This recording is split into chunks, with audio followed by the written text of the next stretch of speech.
Okay, we're looking forward to playing Furman. We hadn't played them, I guess, in several years. First time since I've been here. Those guys, they got a rich tradition at Furman.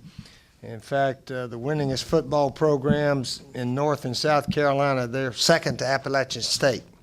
Furman right there. I think going into this year, they're 83-40, something like that. Bobby Lamb's been there several years. Those guys are well coached, do an excellent job, play extremely hard, and they're a good team.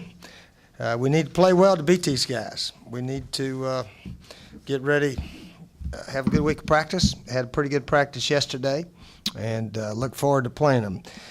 They're 1-0. Got a couple quarterbacks, I think, that play a bit. Cody Worley and Chris Forcier. So I think he transferred from UCLA, something like that. But anyway, look forward to playing them. 7 o'clock here Saturday night. And hopefully we'll have a full house and try to play better than we did last week.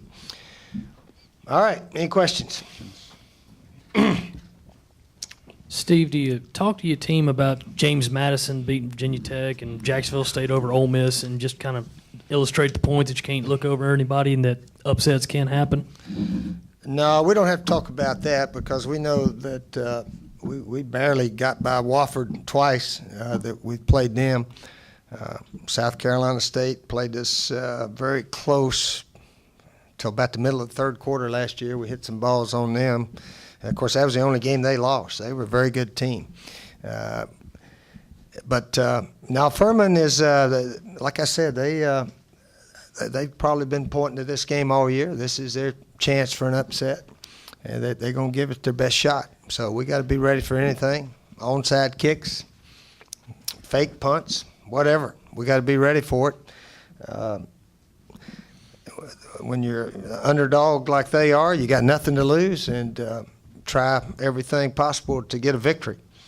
So we got to be ready to play. They'll be jacked up, you know. So we haven't won any easy games around here much. So I don't know how in the world we could ever be overconfident because we've not done enough to even think we should be, you know, heavily favored over a team.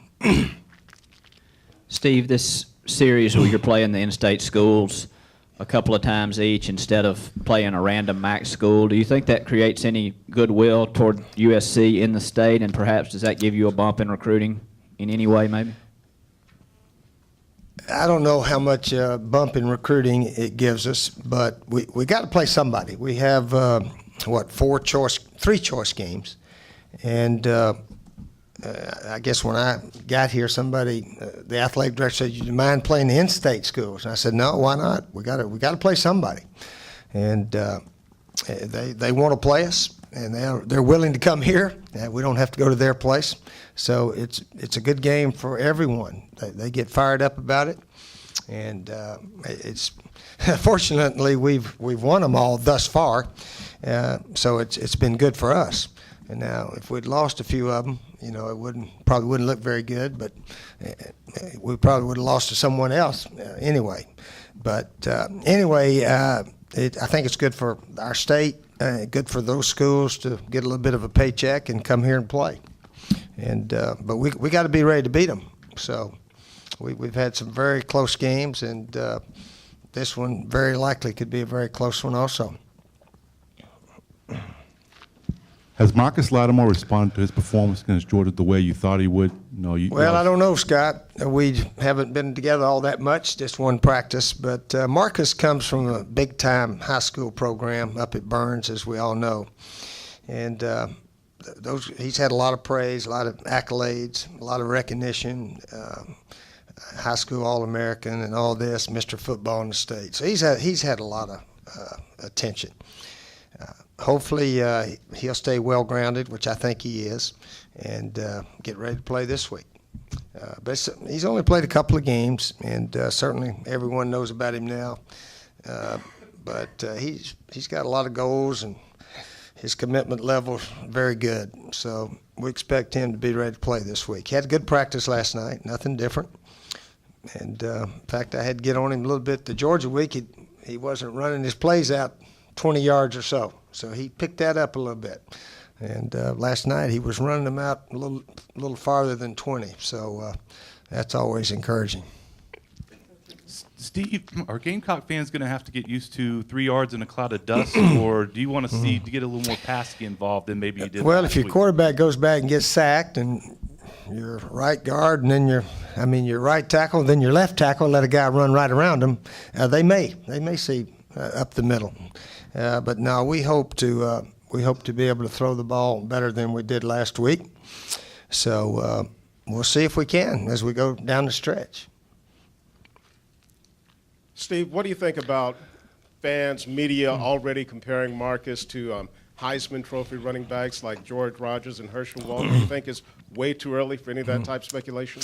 That's only human nature. And when you have a sensational game like Marcus did last week, that's going to happen. So he's got to handle it. We have to handle it and not get full of ourselves and get ready to play every week. I think Marcus, we're all smart enough to know that one game doesn't make a career. And I really believe he'll be fired up and ready to go against Furman. That's a school pretty close to where he grew up there. And he likes playing football. So he'll be ready along with the rest of the guys. Coach, when you looked at film, what were the kind of things you wanted to tweak offensively? When we watched the tape, we realized we didn't play all that great. The offensive line played pretty decent most of the time, but we had a lot of mistakes up there. Obviously, a couple of guys were waiting on Mark as soon as he got the ball. We messed up a few blocking assignments and pass protection 2 times. Could have cost us a game. One time Stephen got hit sort of from the blind side, and fortunately he held on to the ball. And so anyway, that didn't cost us, but we didn't complete much downfield. I think we hit 4 passes passing the line of scrimmage the other day. So we got a lot of work to do, and pass protection and throwing the ball and catching and this, that, and the other. So we got a long way to go if we're going to have a big year. Coach, does it surprise you, 2 weeks in a row to see an FCS team knock off a Division I team? Have you ever seen anything like this in college football? Yeah, we know it can happen, and we know it does happen every now and then. Sean Elliott, our line coach, of course, was with Appalachian State, and that was, I guess, considered the biggest upset at that time in, some people said, in college football history, when App State went up and beat Michigan. So we know it can happen, and we'll be ready to play this week. Coach, I'm sure you've seen rankings affect different teams differently, positive, negative. Do you have any concerns that the 13 ranking in the AP this week will give these guys a big head, or will it motivate them more? Or? Oh, I bet you half our guys don't even know where we're ranked. So that shouldn't have anything to do with the game. We got good senior leadership, and they've talked to the guys, and team's got some lofty goals this year. So we're nowhere close to achieving anything yet. Steve, do you expect defensive coordinators to start doubling up on Alshon at some point? And if that were to happen, how would you counter that? Doubling up, putting 8 or 9 up around the line of scrimmage, yeah, certainly. And Georgia did that certainly down near the goal line. How do we counter it? Well, hopefully we can throw the ball. I do believe Alshon Jeffrey is a big-time receiver, and we got to get the other guys more involved a little bit more. Torrey Gurley, Ace Sanders may play a little bit more. D.L. Moore is a good receiver. So we've got to just get better throwing the ball. We're not a real good passing team, so we'll try to work on everything this week, passing and running. In your opinion, Steve, how much has not having Shaq Wilson in the defense affected their preparation and their game plan? I don't know. You'll have to ask Coach Johnson, but certainly Josh Dickerson had an excellent game this past week. And we also went back and gave a couple of game balls to Travian Robertson. Coach Loring mentioned that he thought he had his best game as a Gamecock. And Garrett Chisholm also got a game ball. Showed up last year as a walk-on, and now he's a starting left guard, and probably had his best game here also. So I mentioned that just because those linemen don't get much attention. But those two guys got a late game ball. After we watched the tapes, we realized they had very, very good, solid games. Steve over here. Yeah. With Coach Elliott just coming from that conference, do you lean on him at all for personnel about Furman? Has he helped y'all with that? Yeah, this is his game. We assign each game to each one assistant coach. So this is his week to talk a little bit about Furman and so forth. But yeah, he's played against them, and obviously we have the tape of Appalachian State versus Furman last year. We've been watching it a little bit this morning.